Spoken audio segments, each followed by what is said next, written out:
Good evening, everyone. No, I'm off the clock. It's Principal Storm. I'm in my side gig as noted author and event host. As such, you can bring the house lights down some. You can leave them up a little bit so people can not trip on the stairs, but we can set the proper mood for this evening. I'd like to welcome you all, discerning, well-read folks, to the JoCo Cruise 2022 edition of Worst First Chapter. The concept is simple. Write an intentionally terrible first chapter to a book that doesn't actually exist. Could be by yourself, could be in the style of another author, real or fictional. This is going to get weird. May I please introduce to you this evening's round of authors. Stormy Costanza.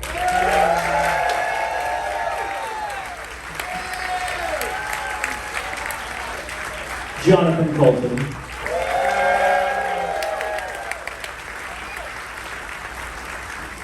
Ryka Aoki.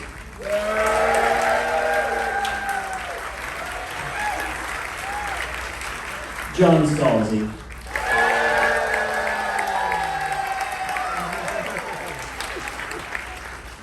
And Gail Simone.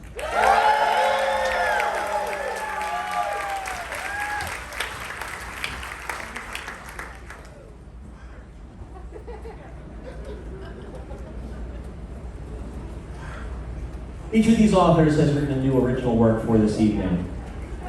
But in the interest of easing into the proper tone, the air of dignity that this event truly requires, I wanted to ask one of our authors to bring out a classic, if you will, one of the original first. This event started on this ship as Worst First Page.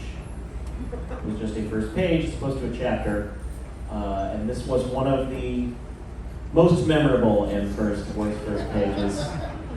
We welcome to the podium, Gail Simone.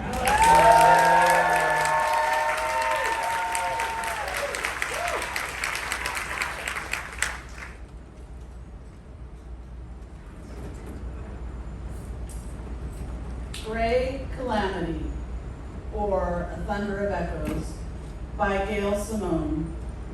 Chapter 1. The gray mountains were misnamed. The sun had chosen to hide behind them just under the horizon and lent the great hills a bisected halo, crimson below and summer sky golden above. There were two of them, these mountains.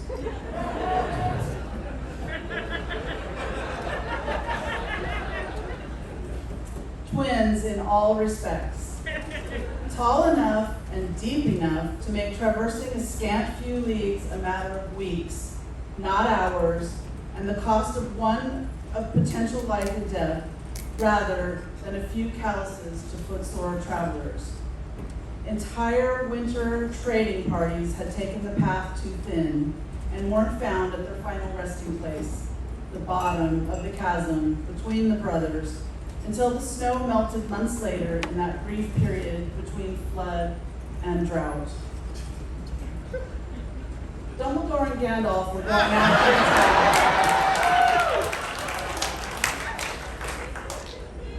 other. Pull my staff, Dumbledore, said Gandalf the White, who was totally into it. Does staff mean penis? Queried the mischievous Dumbledore. Penis. Penis. Penis.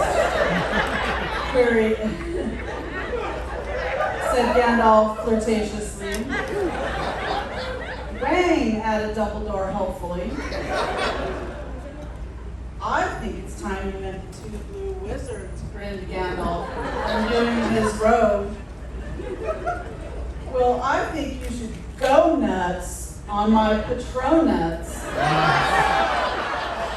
said Dumbledore. Author's note, I then had to stop for a while for personal reasons. Okay, back to the story. As the sun sank more deeply beyond the mountains, the two lovers lay glistening in a paddock, looking upwards at the stars, smoking quietly from their pipes. It was like a hobbit hole. And that means comfort, said Gandalf. But you're filthy, Mithrandir, giggled Dumbledore. And suddenly, a cackling voice interrupted. Well, do you mind if I join the party? It was the Wicked Witch from the Wizard of Oz. And they all tumbled together in a flurry of pubes. Gray, green, and gray. And the mountains paid them no mind. P.S. The mountains were a butt.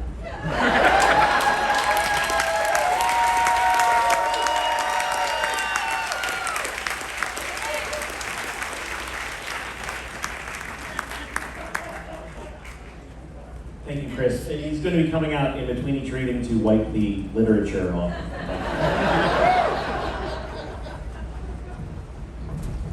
I would next like to welcome, I apologize, I called it a podium before. This is a lectern. Shame upon you.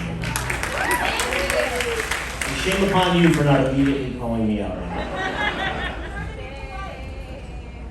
I'd like to call our next author to the lectern, Paul Saborin.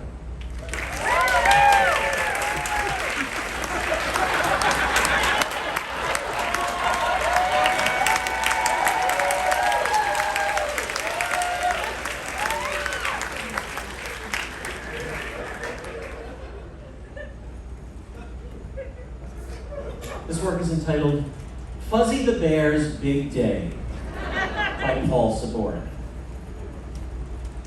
Fuzzy Rumpkins was the snuggliest teddy bear in Cuddlefart Junction. He had cute, shiny black eyes that danced when he laughed, which meant that they danced all the time. He had a nose that was cute as a button, which was only partly due to the fact that it was an actual button. He had soft, fuzzily arms that hugged eagerly, without hesitation, and for just long enough, which in Cuddlefart Junction was as long as you needed. And he had that most important of teddy bear features, a fluffy tummy filled with love. It's a soft place where frowns and sads go to die. He would always giggle just before wrapping another friend in a lovey hugaboo, which was the mostest specialist hug from his deep repertoire of hug types. But beyond all these wonderful things, Fuzzy Rumpkins had a butt filled with farts. And in Cuddlefart Junction, that was the most important thing for a teddy bear to have.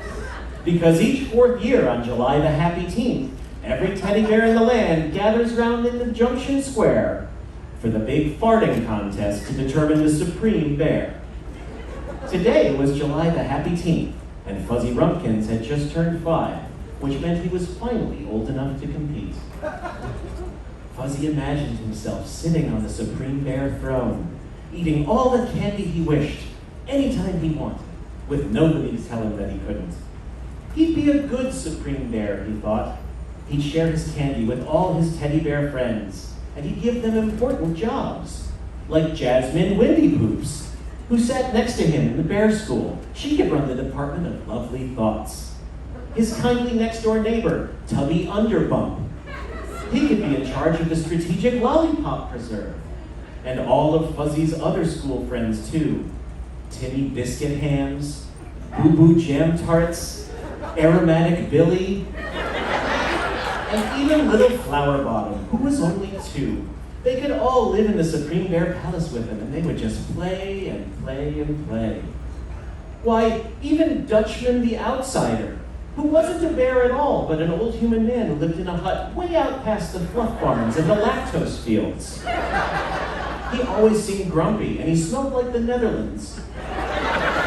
But he gave Fluffy a quarter once for helping him bust up an old chipperobe.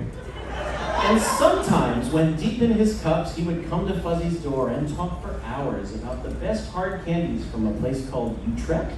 Yes, even Dutchman the outsider would be welcome. In fact, Fuzzy realized that he'd need a good king's contrivance, and perhaps Dutchman the outsider was the perfect man for the job. But Fuzzy knew that before the palace and the playing and the government appointments, first must come the farting.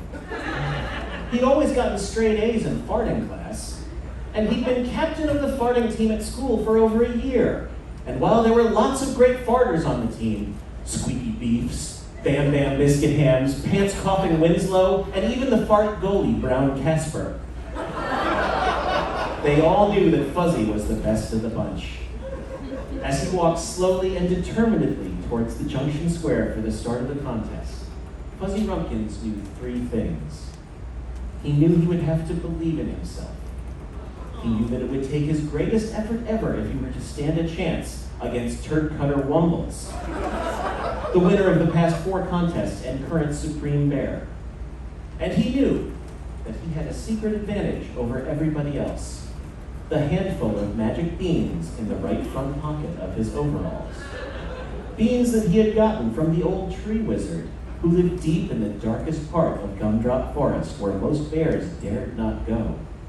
Beans that the old tree wizard had given to Fuzzy in exchange for his soul.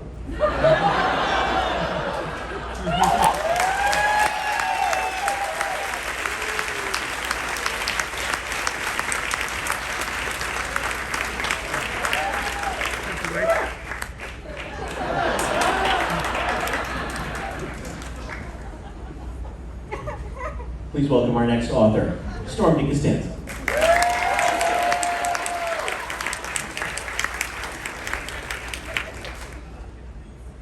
So please forgive me, I'm taking some liberties with the format just a little bit, but considering the liberties that have already been taken, I expect to be forgiven. The Frankly Delicious Food Blog. First post. Hello, delicious world. Welcome to Frankly Delicious, your new blog away from home, where you'll find culinary adventures that are, frankly, delicious. I know. You're saying to yourself, oh great, here's yet another long-winded so-and-so sharing recipes for things you've already made 1,000 times. Well, damn it, I hate that too. So come on, let go of your inhibitions, because it's time to put your tippy toe and the whole rest of your body onto a path that will have you making food that's frankly delicious. Do you smell that? I sure do. We all do. Because smell is the only sense that carries memories. And who doesn't remember family gatherings featuring fun, family, and Mom's famous meatloaf?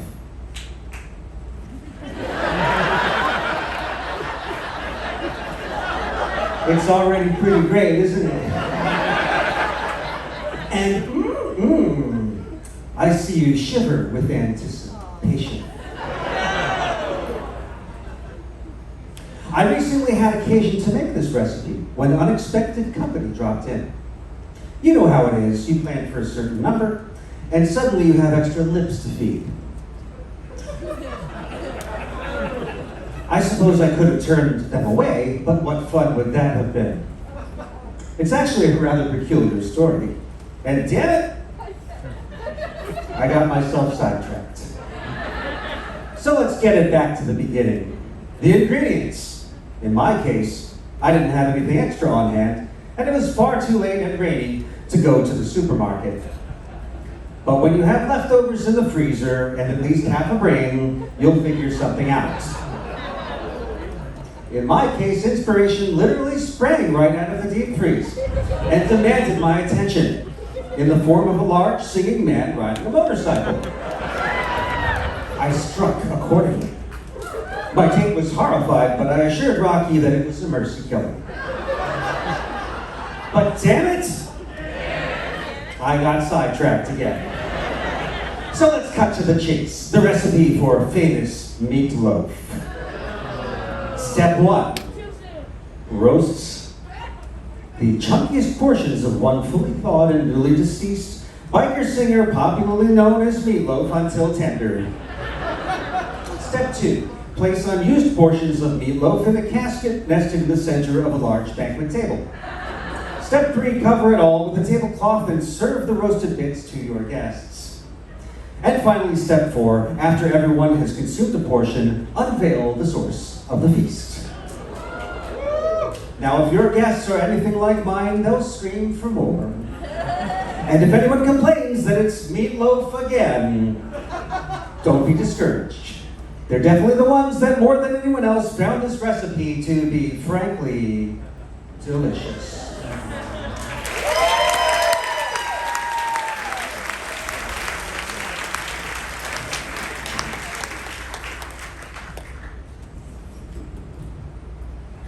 Please welcome our next author, Ryka Aoki.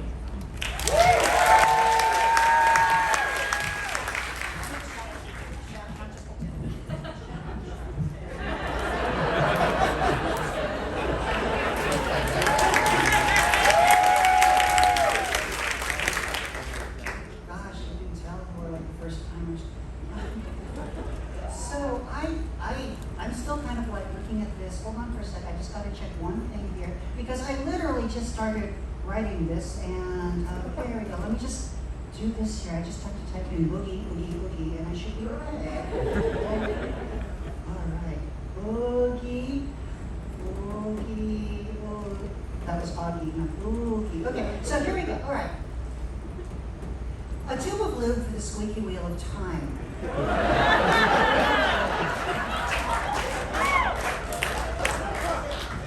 What is time but a wheel? A wheel, round, irresistibly turning upon itself, turning as if rolling. Tomorrow to yesterday, yesterday to the day before yesterday, and back until it returns once more to the day after tomorrow. Ancient proverb of the Caraval. Prologue.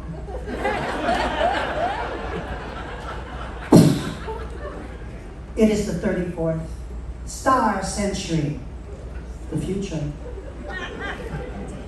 Humanity, for all its petty arrogance, is but a fly speck on the cosmic windshield of eternity.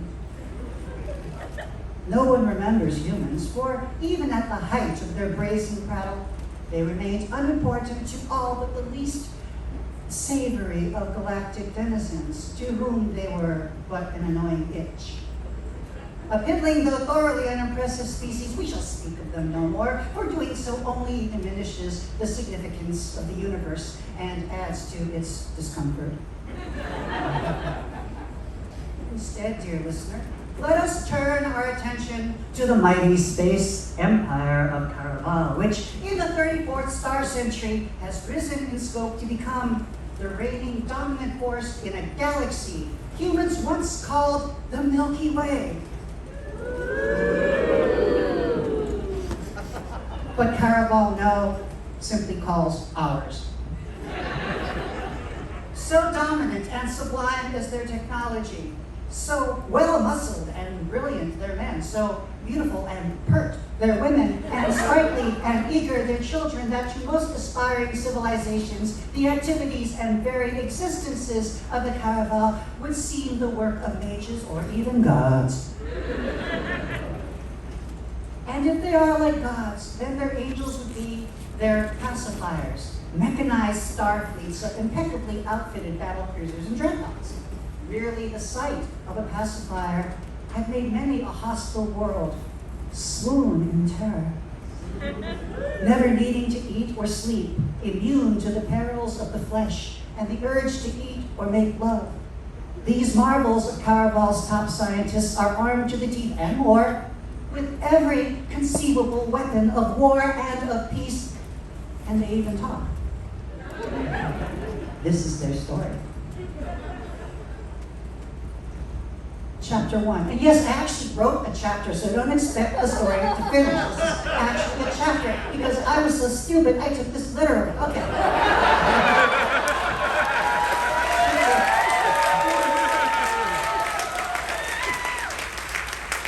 I'm sorry, I'm Asian. You give me directions, I'll follow them. Nancy the Dreadnought was having a bad star day. Her left annihilation coil had been bothering her ever since she and her fleetmates had decimated the Kataran Federation, reducing its 56 billion inhabitants to a cloud of rapidly cooling slime nuggets. Nancy's temperamental annihilation coils had been the butt of Mean Girls and the rest of her fleet for quite a few star years, but her captain Iris told her to worry about not at all that other dreadnoughts and battlecruisers only jealous of her impeccable diplomacy and recent promotion to pacifier executioner were. However, Nancy was especially annoyed because she was sure that Kataran slime nuggets had entered her Broussard converters, further aggravating her annihilation coils, which meant she might not be able to participate in the next peacekeeping mission with her competent yet envious fleetmates. Oh, Nancy, about missing the peacekeeping mission, do not worry, Captain Iris said reassuringly. Although they looked as upright as any pedestrian citizen, Captain Iris was an alien species.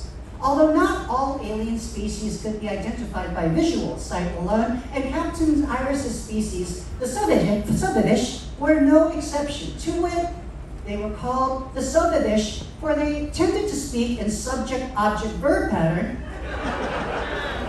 or at least sort of ish, the way it seemed. Once you, those cloying Kataran slime nuggets, get removed, we on all missions you want can go.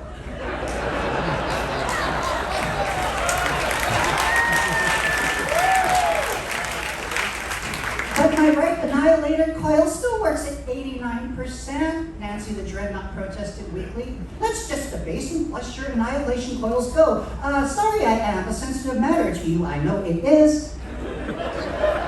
Stop saying it that way. I, so Sovietish, am, Captain Iris said improvisingly to account for a predicate compliment.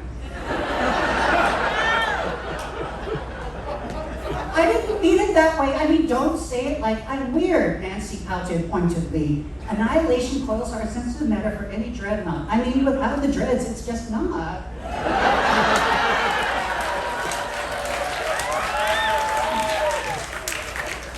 Look, we can call it shortly. The passengers would love a change of pace anyway. Do it for them.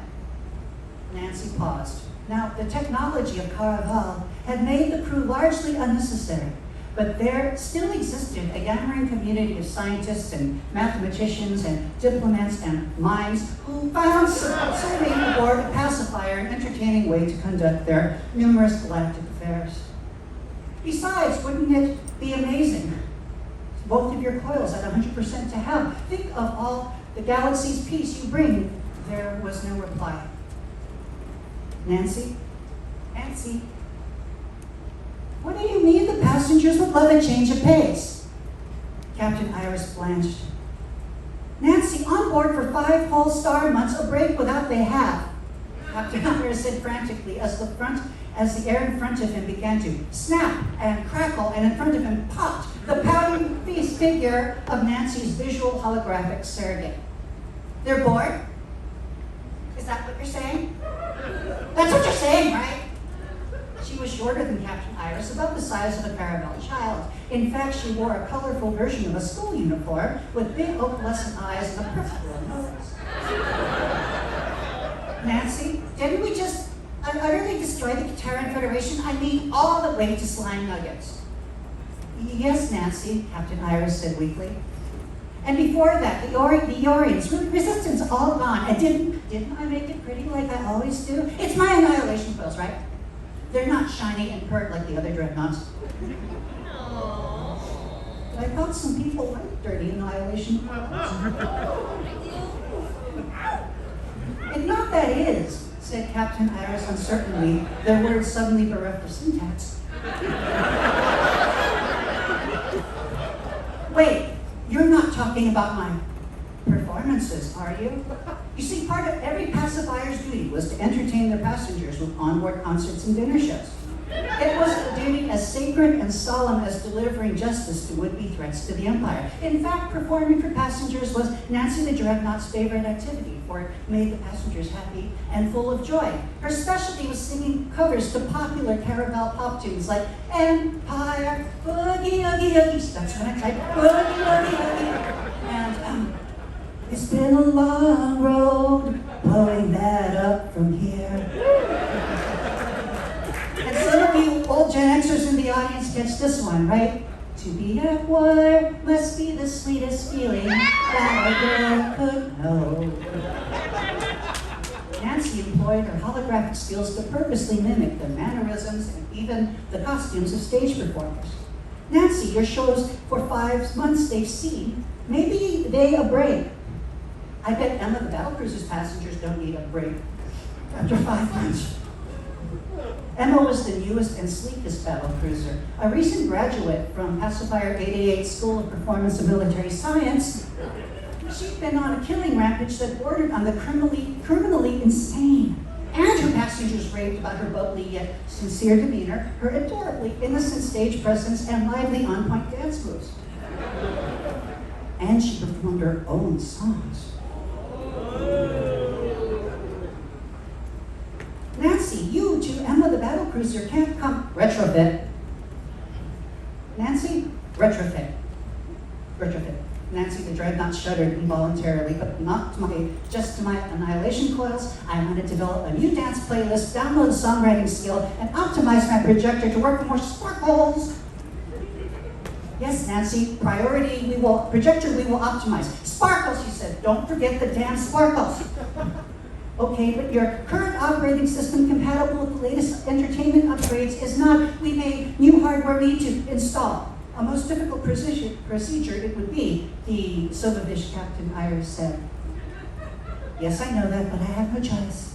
I am merely a dreadnought, but I am not merely a dreadnought, but a pacifier and an executioner, and I am sworn not only to destroy all those who oppose the Caravel, but also put smiles on the faces of all my passengers. Captain Iris upon Nancy with staunch admiration looked. For all her pouty tantrums, Nancy the Dreadnought, an exemplary pacifier executioner, really was. Very well, Captain Iris said. I some calls, too. Suddenly, the captain himself haunted, for they and Nancy received a message from the High Star Chamber, the headquarters of the Caravel. The message was curt and to the point, as was normal for the highly efficient communications of Caravel. Captain Iris, you are ordered to bring pacifier executioner Nancy the Dreadnought to Starport Alpha immediately. What was going on, thought Nancy the Dreadnought? Starport Alpha? That was Caravel's homeworld, Valley and Prime. A sleeping world, by the way. Anyway, pacifiers usually possess neither the need nor desire to trek to the homeworld. Most pacifiers spent their careers in deep space, far from the carnal and scientific delights of the planet that dispatched their kind. Yes, understood. Starport Alpha, headquarters, some sort of emergency? There is, Captain Iris said quizzically, even they had only been to the homeworld a few times. Everything will be explained once you arrive. For now, this communication is secrecy level ultra plus. Do you understand? Secrecy level ultra plus, the highest level of security. Nancy the Dreadnought had never received a slug before. In fact, she had never even heard of one being given.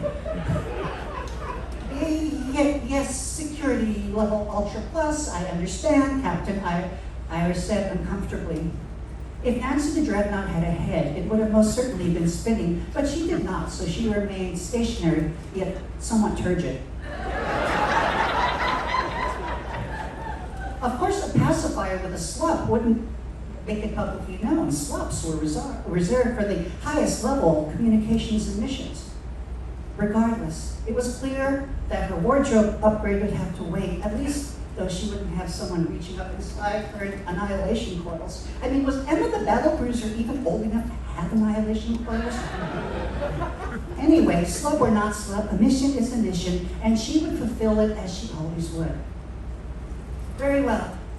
Prepare for a rendezvous at the following coordinates with Emma the battle cruiser. All of Nancy the Dreadnought's passengers will be moved to Emma the battle cruiser. Wait, what? Emma the battle cruiser? What little piece of scrap? What does that little piece of scrap have to do with? And finally, by the order of Empress Dasani of the Space Empire of Caraval, Nancy the Dreadnought is hereby retired from official active duty. Headquarters, might you repeat? Captain Iris said uncertainly. Heard, I thought. Repeating. By order of Empress Dasani of the Space Empire of Caraval, Nancy the Dreadnought is hereby officially retired from active duty. Thank you for your service. Please have a nice day.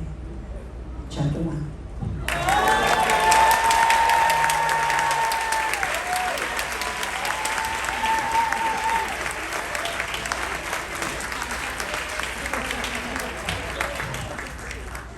Somebody understood the assignment.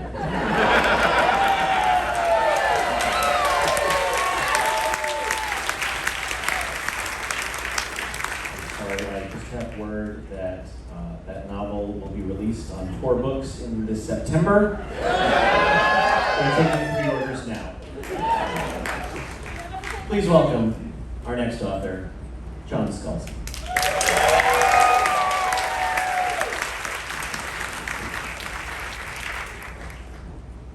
As many of you know, in 2011, I released a trilogy of works called Shadow War of the Night Dragon.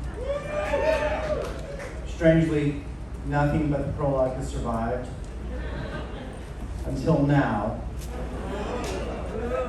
Now, to remind people, the prologue, the first sentence of that was 153 words long.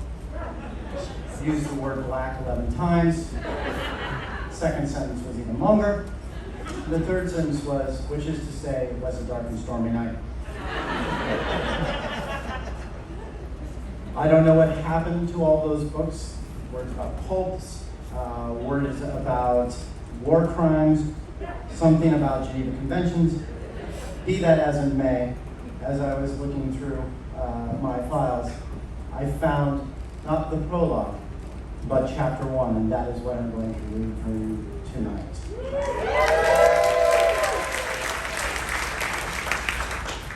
Night.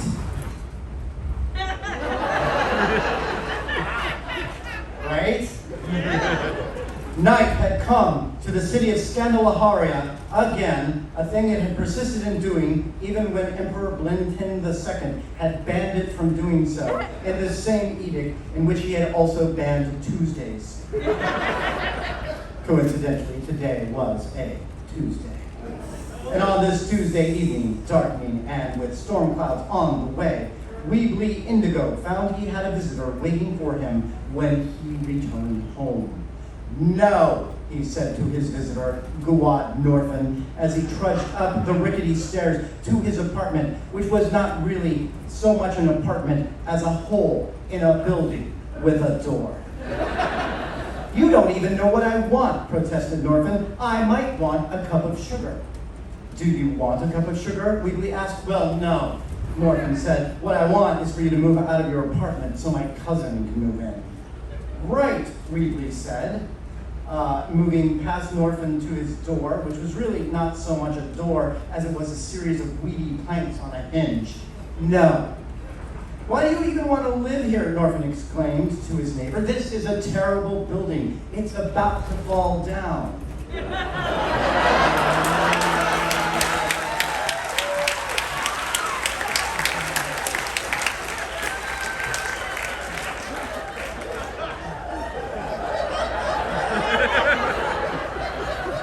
It hasn't fallen down yet.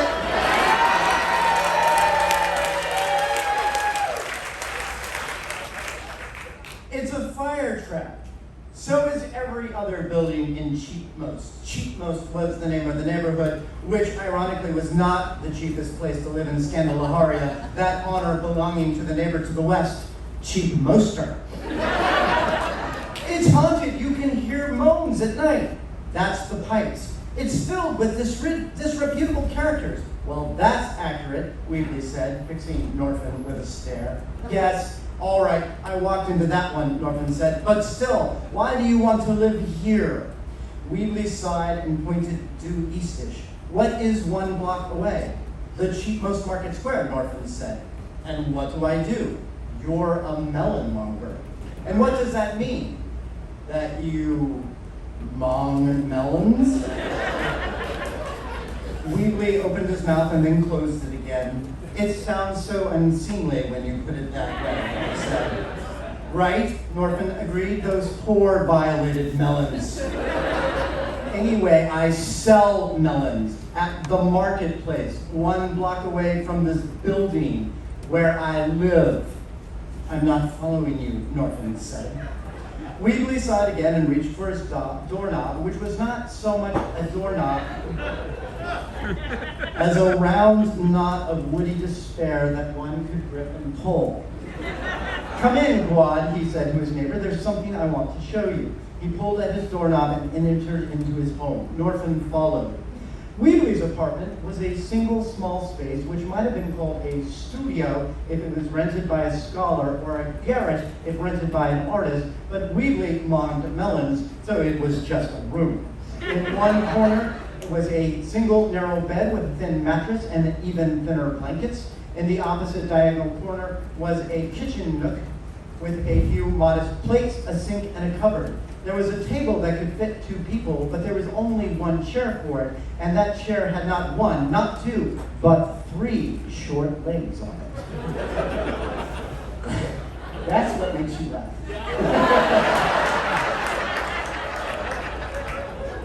In the third corner of the room, there was a small contingent of melons, manufacturer samples, if you will. The final corner of the room was screened off. That was the toilet. Not really so much a toilet as a gap in the floorboards that you could poop in. As long as you didn't mind the pipes screaming at you as you did so. Overall, the room exuded a vibe that said, perpetual bachelor, or maybe I'm so alone, or possibly I will die here one day and no one will notice because the smell from the screaming toilet hall is already just that bad, depending on which corner you stood in. Norfin stood in the middle of the room and gaped. This is so much nicer than my room, he said. Forget my cousin. I want to live here.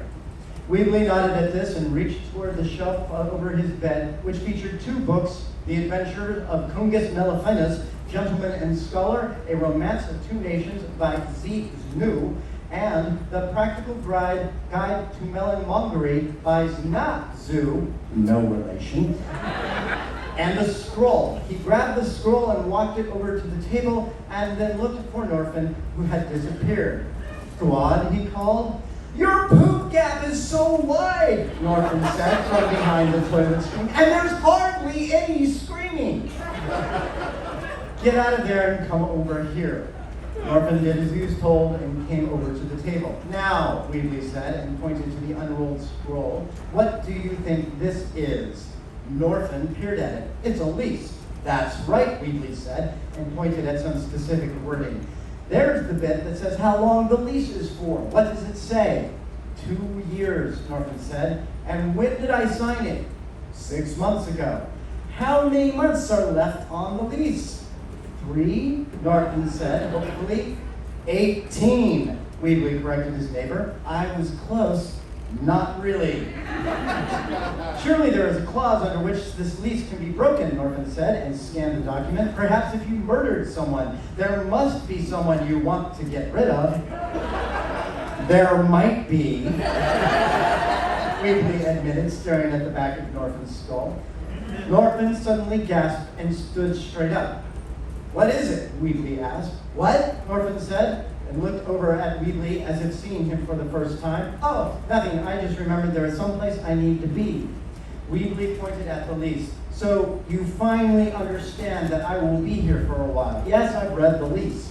So you'll find somewhere else for your cousin to live. Yes, Norfin said. He will be deeply disappointed, especially after I tell him about your luxurious poop gap.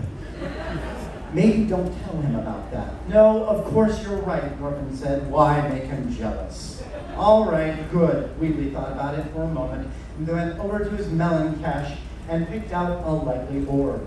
Here, he said, handing the melon to his neighbor, to celebrate our new understanding and to celebrate you not bothering me about giving up my room to your cousin for at least the next year and a half. Norton took the offered fruit. I've never been given a melon before. It's a very high honor, Weebly assured him. I don't know what to do with it. You could mong it, Weebly suggested. Norton looked confused all the way to the door and then out of it, clutching his melon like a globe full of mystery. Weebly closed the door to his neighbor, then went back to the table, rolled up the lease, and put it on his shelf. And then he made himself a simple evening meal of lentils and melon slices, availed himself of the screaming poop gap in the floor, and closed the louvers against the thundering storm that had finally arrived. He lit a candle and stood by his bed, looking at his 2 books and trying to decide whether he was in the mood for adventure or practical melonmongering. He had almost but not quite decided when his door, which was suddenly really not so much a door as a very surprised collection of splinters, was crashed in, and a squad of the Emperor's Guard flooded in, grabbed Weebly, forced him to the ground, and put a bag over his head. They stood him up and dragged him out into the night. Weebly's apartment, which was really not so much his apartment anymore, became unexpectedly vacant. The poop gap in the floor screamed as if in mourning, as lightning flashed in the stormy night sky.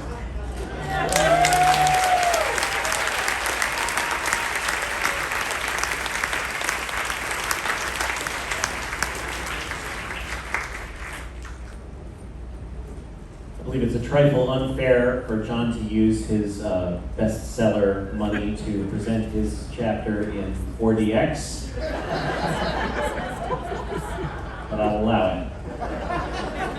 Please welcome our next author, Jonathan Coulton.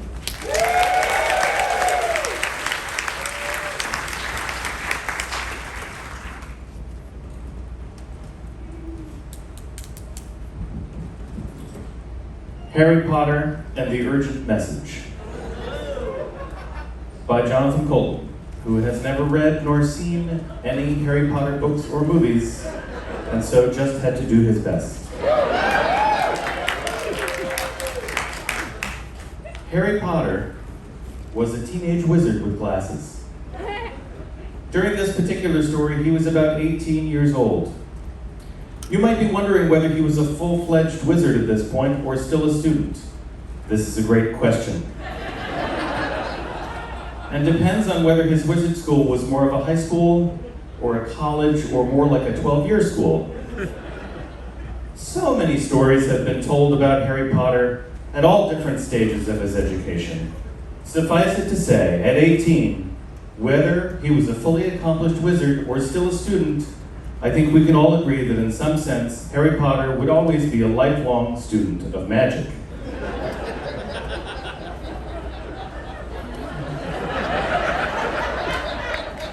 Harry went to Hogwarts, a school for wizards of varying ages.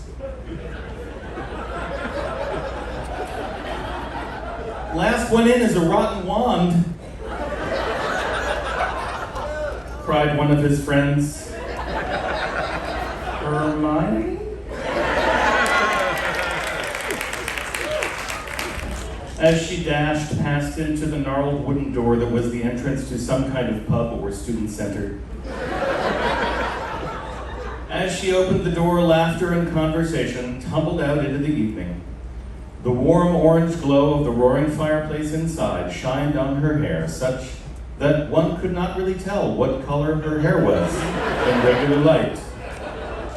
Her hair was medium long, though. And at least in this light, someone might guess it was kind of a dirty blonde color. Oh, fuss and fuddle, cursed Harry good-naturedly, using a kind of old-fashioned British-sounding wizard slang that many people find off-putting.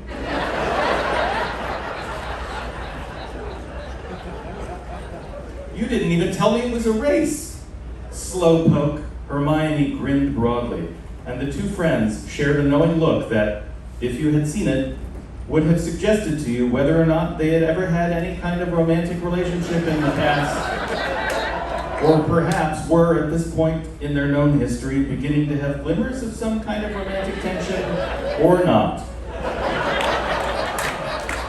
The two friends went inside. "About time you showed up," called a voice from across the room. It was their third friend, who was a boy.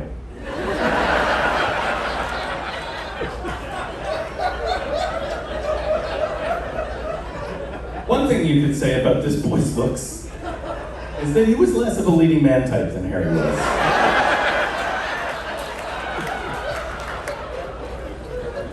The third friend gestured for them to sit down at his table, and they greeted him warmly by saying his name.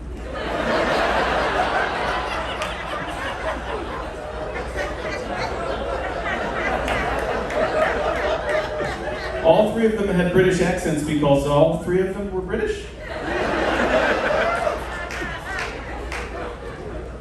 "Let's order some butterbeers," said Hermione.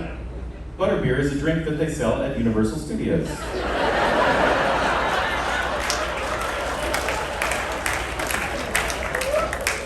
"Why don't I just cast a spell to get them," said Harry, pulling out his magic wand. "Prophylaxis filigree pertussis," he said in a made-up magic language. When just then, one of their magic professors came over, gesturing wildly. His name was Dumbledore, and he was a good guy. "Fiddle-dee-dee and bumbledy-boo, shame on you, Harry. You know there's no magic allowed in the student center," said Dumbledore. "Is that a new rule?" asked Hermione. "I'm not sure," said their third friend.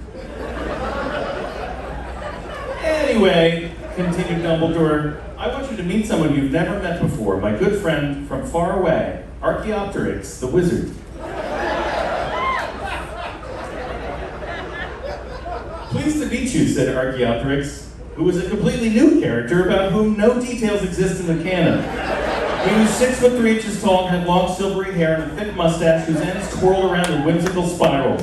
He wore a beautiful robe that was purple and had stars on it that twinkled. He smoked a pipe that was made of a speckled wood, the bowl of which was carved into the shape of a bear. His eyes shined with an ancient wisdom, but also a kindness that made the three friends feel at ease immediately.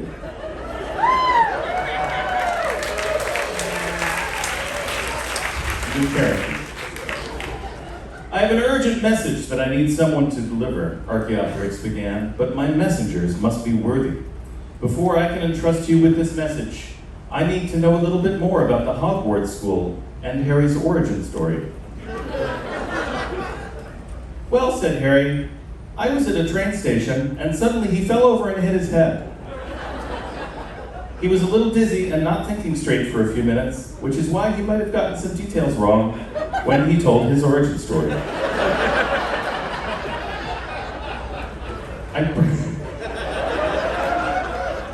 pretty sure my parents were dead, and I think maybe I was on my way to a regular boarding school because the family I lived with was cruel to me.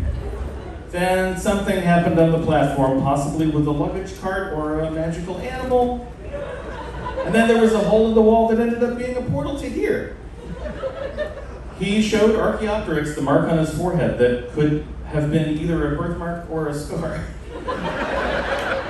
This mark was a specific shape that indicated to people who knew about such things that Harry Potter would be a great wizard, and perhaps it was connected with some kind of prophecy. Some people said it looked like a star, and other people said it looked like a lightning bolt.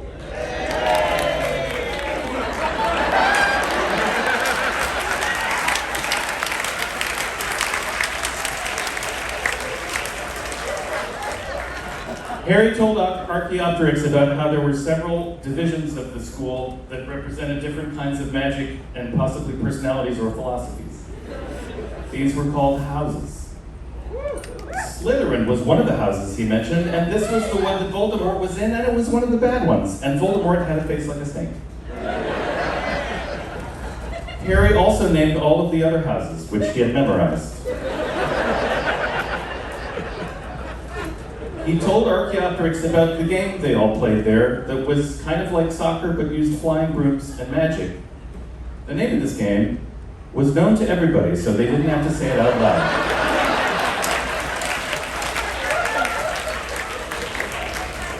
Non-magic people are called muggles. Something about an owl. Archaeopteryx raised his long-fingered hand, gesturing for Harry to stop. I have heard enough, and I deem you worthy, he said, but we are running out of time. The three friends were surprised to see him slowly becoming invisible. In a moment, I will disappear forever, so it is imperative that you deliver this message to all who need to hear it. But how do we know who needs to hear it, said Hermione. You will know, said Archaeopteryx, his body now nearly transparent, his voice fading as if it came from an ever-deepening pit. What is the message? Tell us, shouted the third guy.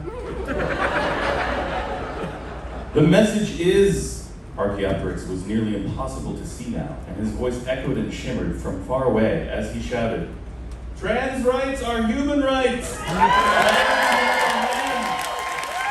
women are women! It's not complicated, you fucking turf!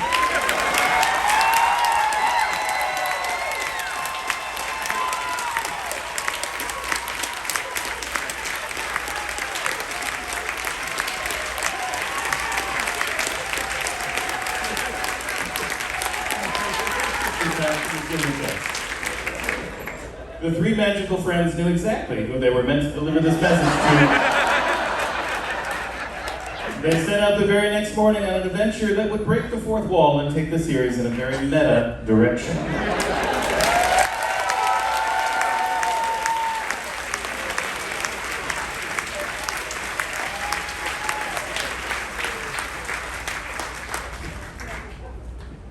I would like to pull out one more, shall we say, classic of the genre by myself.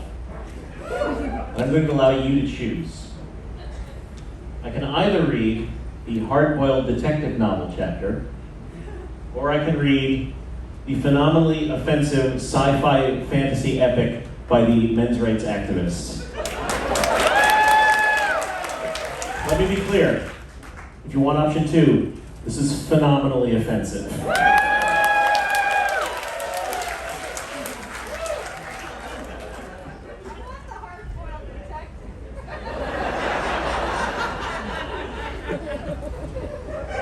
I'm with you, but the people have spoken.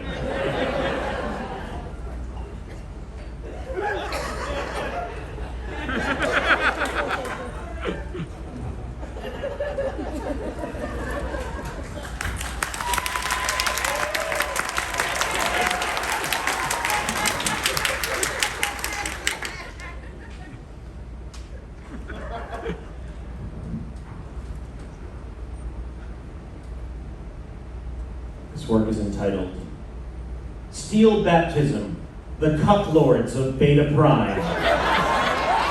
Book 3 of the Retribution of the Eagle Templars quadrilogy from the ongoing Gunfucker Chronicles series by Ivan P. Manley Wolfe. I'd like to reiterate, this is by Ivan P. Manley Wolfe, not Paul Saborin. Chapter 1. Black Dawn Rising. Prometheus Gunfucker was in a tough spot. He'd been in tough spots before. Stuck in level 26 of Empress Coctesia's pain maze on Amygdala 3. Single-handedly taking on an elite squadron of Westphalian changeling mercenaries while armed with nothing but a pair of Sai and a handful of Hirashuriken, which the dumb shit mercs kept calling throwing stars, or Jesus fuck almighty, ninja stars, even as Prometheus hurled them into their tracheas. Trapped in the fuck mines of Vaginus Minor, stripped of his ginseng and vitamin E supplements. Yeah, he'd been in tough spots before, and he'd always come out just fine. Usually, literally involving cum. Because Prometheus Gunfucker porks all the chicks. But that was then. This was a whole other new then. Because right now, in this then, Prometheus Gunfucker was standing in the middle of a huge fighting pit. Specifically, he was in one of the infamous tit pits of outer side Bubulon. More specifically, he was in the planet's largest tit pit, and this was the main event. Like center court at Galactic Wimbledon. Although Gunfucker wouldn't be caught dead playing galactic tennis, Gunfucker only engaged in sports designed for ultra-high T-level males like himself. Laser ball, cockfighting, Russian roulette, explosion rugby, and naked oil wrestling. The grandstands surrounding the ring were packed with thousands of cheering, ugly alien motherfuckers. Each motherfucker uglier than the last, and looking like they fucked mothers just as ugly as they were. This riffraff from dozens of different galactic races were all shouting, placing bets, drinking, throwing bits of food and trash into the ring, swallowing whatever substances worked as narcotics on their respective bloodstreams, and generally being fucking ugly. Prometheus Gunfucker paid this rabble no notice. His attention was engaged elsewhere. Standing across from him in the pit, roughly 20 lunar yards away, was the tallest, largest, most jacked humanoid Gunfucker had ever seen. Gunfucker had seen tall, large, jacked humanoids before. The slave trooper homunculi from Homunculus 1, the hulking, hair-covered berserker men of Rothfuss Omega,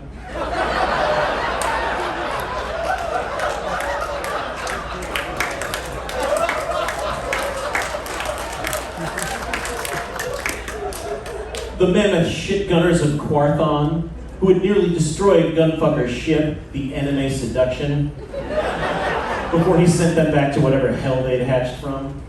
Yeah, he'd seen tall, large, jacked humanoids before. But this humanoid was taller, larger, and jackeder than any of them before. Even worse, this one was a goddamn woman. Ivan P. Manley Wolfe. Only a messenger. In her right hand, the she-beast held a katana, 2.5 meters in length. The cutting edge, or yaiba, glinted in the lights of the arena.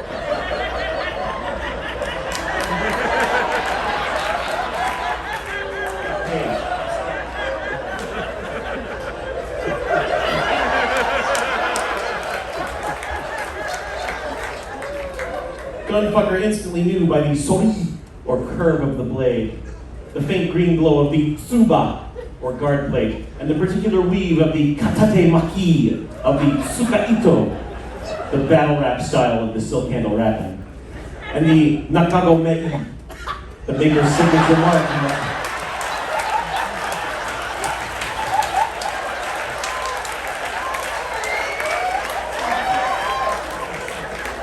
You have to understand, I have to pronounce the italics. The maker's signature mark on the back of the blade. That this sword was forged by the blade masters of New Nipponsu, whose blades retained their sharpness for 1,000 years, and could cut through a battle tank hull like space butter. In her left hand, she held an M41B pulse rifle, 10 millimeter with over-under 30 millimeter pump-action grenade launcher. Pretty much like the M41A pulse rifle in the movie Aliens, but different, because this was an M41B, not A, so nobody could get sued. Either way, it was a badass weapon that could fuck up whomever and whatever its owner wanted up-fucked.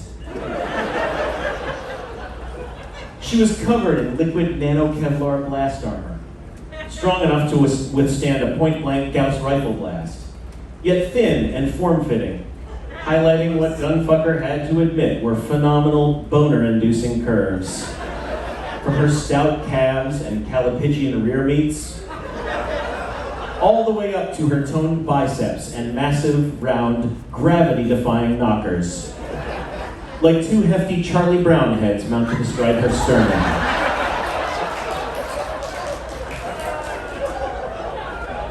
Also, Gunfucker was totally nude.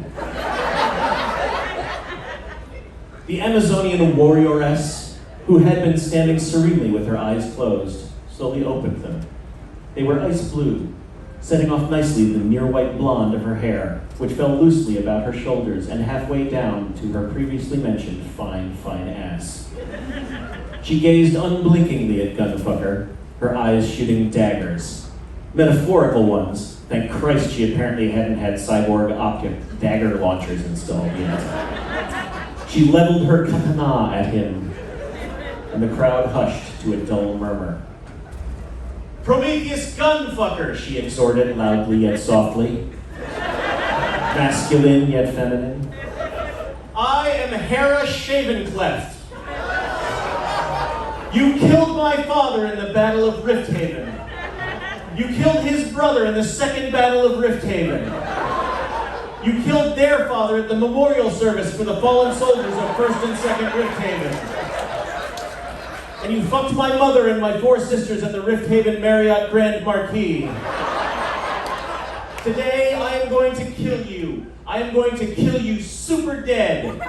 So fucking dead you wouldn't believe it. I'm going to murder every single part of you. Your eyes, your heart, your blood, your balls, your hair, your feet, that thing between your nose and lips that I can never remember the name of, your house, your toothbrush, your goddamn name. Maybe even your dog if you have one, but not your cat if you have a cat, because I like cats. You get a general idea, I think. Anyway, get ready to die, scum shit. The crowd erupted, and side bets flew anew. Soon a buzzer sounded, signaling the imminent start of the match. Prometheus Gunfucker looked at the warrior woman across from him, and how she was totally kitted out. He looked down at himself, with no weapon, no armor, nothing but his legendary, huge, veiny, throbbing cock to swing. He looked back up at his opponent and weighed his options. This was going to take some serious negging.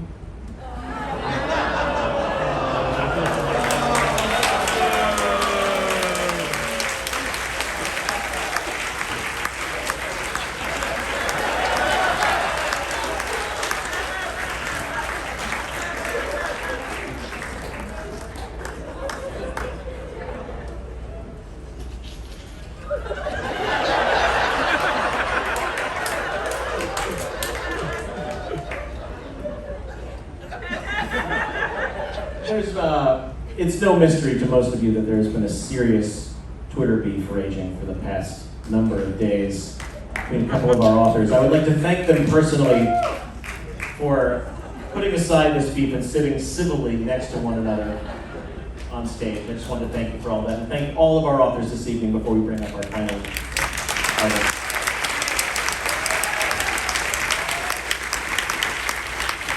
On that tone of thanks and reconciliation, please welcome one last time to the lectern our final writer for the evening, Gail Simone.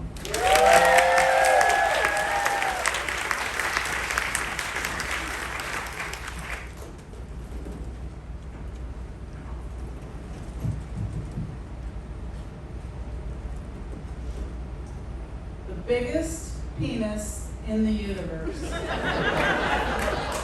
By John Scalzi.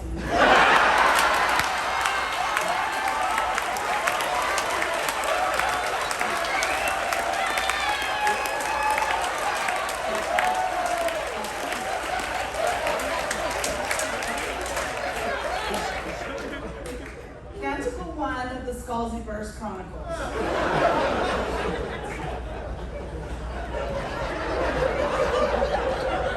It looks like a stale Twinkie that's been left in a rock polisher, said the beautiful Princess Allura. Amid the flowing green lava of the planet's weird landscape, John Scalzi glowed at the compliment. Thank you. I'm quite proud of it, he said, looking down at his man batch. Like all the inhabitants on this side of the magic portal, they were both nude. And it was completely normal, like not weird or anything. The princess sighed with her heaving breasts, which John Scalzi noticed, consensually, of course. No John Scalzi of planet Earth.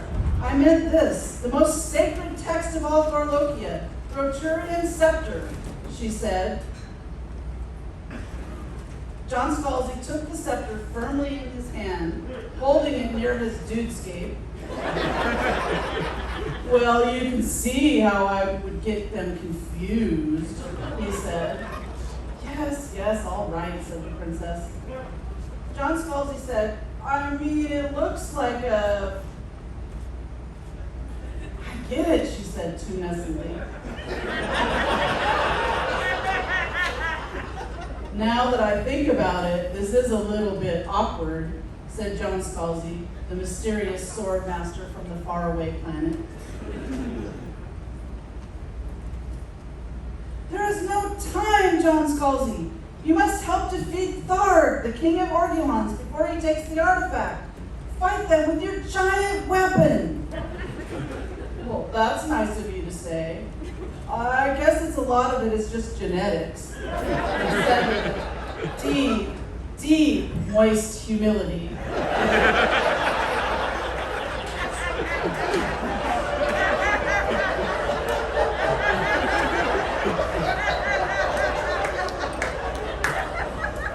He gestured toward his gent junk. I mean, it's not just long, it's wide. No, I meant your sword, she said. But he got the message. And how? John Scalzi continued, as if he didn't hear her. And it takes a hard turn to the left. Like a Trump appointee with a book deal. Political humor! He shouted, like the Mark Twain of our generation. Or something. John Scalzi, look out! The princess's breasts uttered.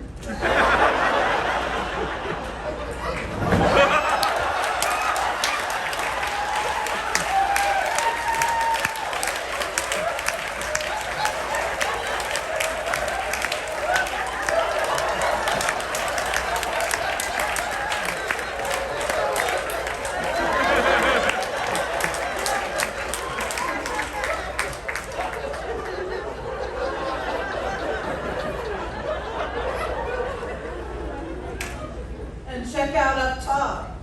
I mean, how's that for a fuzzy nation?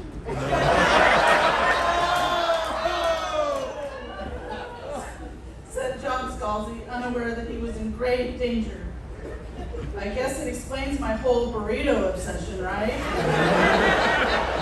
Because of the shape, he added helpfully. It was then, like a turgid bolt of erect lightning, that Thard, the king of the Orgulons, leapt up to challenge the Earthman, snarling in rage and fury. Like all of his species, he could shapeshift his form from a simulacrum of an apex predator in his proximity. In this case, John Scalzi himself.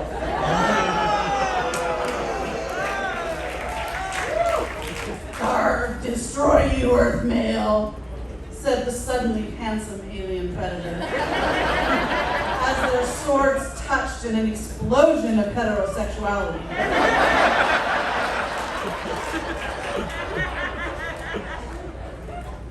It's like there are two massive dicks fighting, said Princess Allura, who then decided to just take the scepter herself to the thing and do the quest or whatever. That's very kind of you to say, yelled John Scalzi, just as a brutal thrust from his bent, hairless sword stabbed into the heart of the cruel alien doppelganger. Wow, talk about a self-insertion. Quipped the warrior triumphantly. He then slapped his own forehead and said, "Oh man, I think I really misread this entire conversation. What a massive tool." That's very kind of you to say about Thard, exclaimed the dying Orgulon king with his final breath. I am totally going to tweet about this, said John Scalzi. It was then that the entire Gorlokian population realized John Scalzi truly was the biggest penis in the universe.